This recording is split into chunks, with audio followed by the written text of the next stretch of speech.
6.25 전쟁과 이승만 전쟁. 이 칼럼은 월드뷰 2020년 6월호에 실린 칼럼으로 박정희 대통령 기념재단 도서연구실장으로 있는 남정옥 실장이 쓴 칼럼입니다. 6.25 전쟁은 소련과 중국의 지원을 받은 북한의 남침으로 시작됐다. 그때는 주한미군도 철수하고 없었다. 다만 국군의 훈련을 책임질 비전투요원인 미 군사고문단 500명만 남아있었다. 북한은 그런 기회를 틈타 전쟁을 일으켰다. 전쟁의 위급한 상황에서 대한민국은 고립무원의 상태였다. 전쟁은 처음부터 대한민국에 불리했다. 군사력 면에서 대한민국은 북한의 상대가 되지 못했다. 현대전에 필수적이라고 할 전차와 전투기를 국군은 단 한 대도 보유하고 있지 않았다.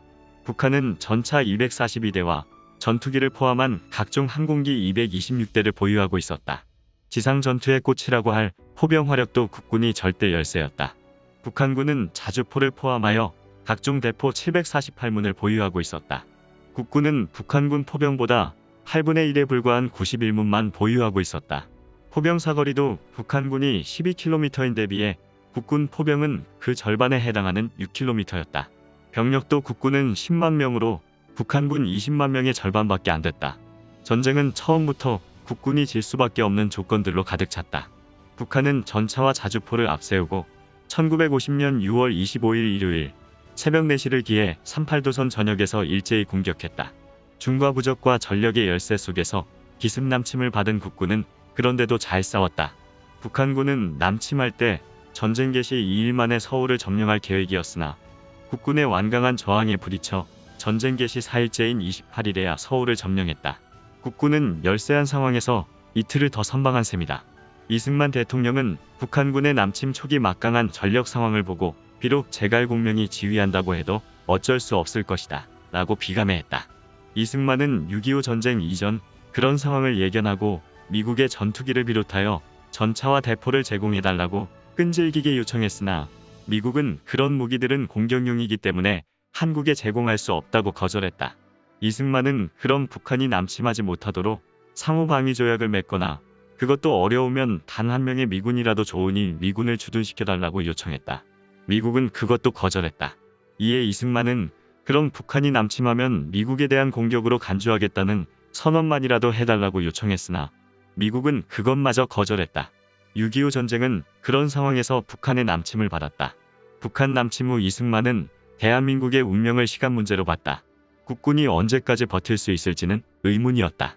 더구나 국군이 혼자의 힘으로 이 난국을 극복한다는 것은 불가능에 가까웠다. 이승만은 미국과 유엔의 도움 없이는 대한민국은 살아남을 수 없다고 판단했다. 그 어느 때보다 미국의 지원이 절실했다. 이승만은 미국을 잘 알고 있었다. 그는 미국의 명문대학인 조지 워싱턴 대학 학사, 하버드 대학 석사, 프린스턴 대학을 박사로 나온 국제정치학자이자 전략가였다. 그는 일제강점기 40년간 미국에서 독립운동을 펼치면서 미국의 자유민주주의와 막강한 국력, 그리고 미국 헌법과 역사를 꿰뚫고 있었다. 나중에 유엔군 사령관이나 미팔군 사령관으로 한국에 왔던 메가더 원수를 비롯하여 워커, 리지웨이, 벤 플리트, 클라크 장군이 약소국인 이승만 대통령을 존경했던 이유도 미국의 헌법과 역사를 인용하며 그들을 명분 있게 설득했기 때문이다.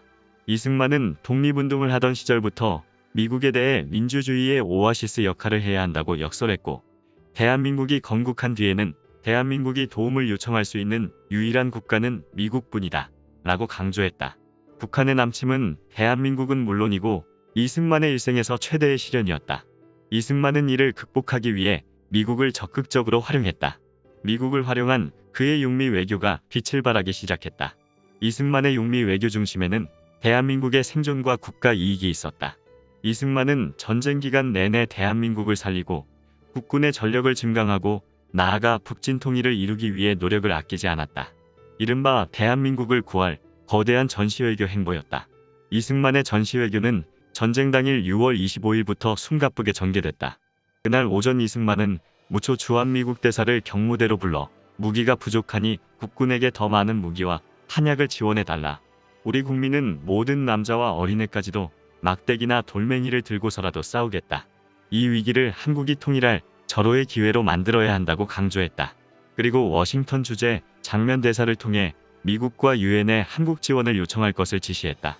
유엔에서는 한국을 군사적 경제적으로 지원하기 위한 미국에 대한 결의안이 유엔 안보리에서 통과됨으로써 미국을 비롯한 유엔 회원국이 한국을 돕기 위해 참전할 수 있게 됐다.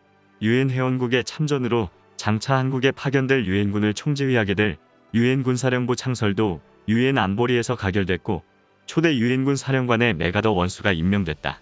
이승만은 그 기회를 놓치지 않고 국군의 작전 통제권을 유엔군 사령관에게 이양함으로써 국군을 유엔군의 깃발 아래 싸울 수 있게 했다. 그렇게 함으로써 유엔 비회원국인 대한민국이 유엔의 준회원국으로 활동할 수 있는 여건을 만들었다. 이승만은 6.25 전쟁을 통해 자유민주주의 체제의 대한민국을 수호하고 미국과 동맹관계를 맺었다. 그것은 이승만이 37개월간의 6.25 전쟁을 통해 꼭 해야 할 일과 하지 않아야 할 일을 구분하며 국익을 위해 일했기 때문에 가능한 일이었다. 이승만은 전선 상황이 아무리 어려워도 망명정부를 단호히 거절했다. 미국은 국군이 서울을 빼앗기고 낙동강으로 밀렸을 때, 치열한 낙동강 전선에서 대구의 관문인 영천이 빼앗겼을 때, 또 중공군 개입 후 1.4호태를 했을 때 공식 또는 비공식적으로 이승만에게 한국의 망명정부를 요청했다. 그러나 이승만은 그때마다 이를 거절했다. 이승만은 전선이 낙동강으로 밀릴 때 제주도로 정부 이전을 요청한 무초대사에게 권총을 들이대며 화를 냈다. 그러자 무초대사는 기겁하며 도망을 갔다.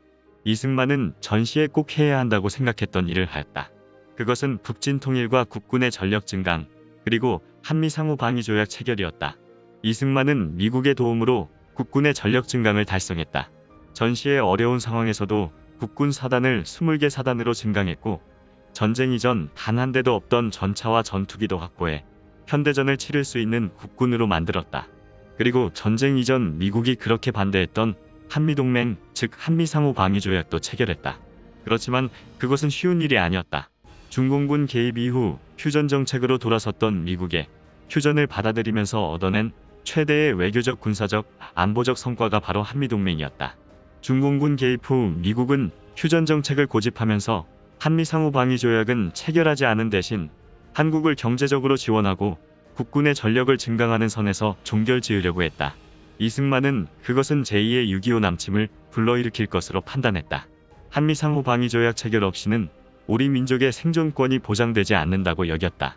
이승만은 한미동맹을 위해 벼랑 끝 전술을 택했다.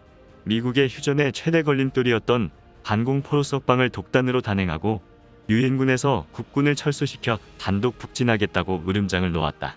그때 워싱턴에서는 이승만의 그런 행위를 미국의 등에 칼을 꽂는 배신 행위라고 비난했고 나중에는 그런 이승만을 제거할 계획까지 세웠다. 그러나 한국에 이승만을 대신할 반공 지도자가 없다고 판단하고 이승만이 요구한 한미상호 방위조약을 체결했다. 휴전 후 오늘날까지 북한이 6.25와 같은 전면전을 벌이지 못하는 것은 이승만이 목숨을 내걸고 얻어낸 한미동맹 때문이다.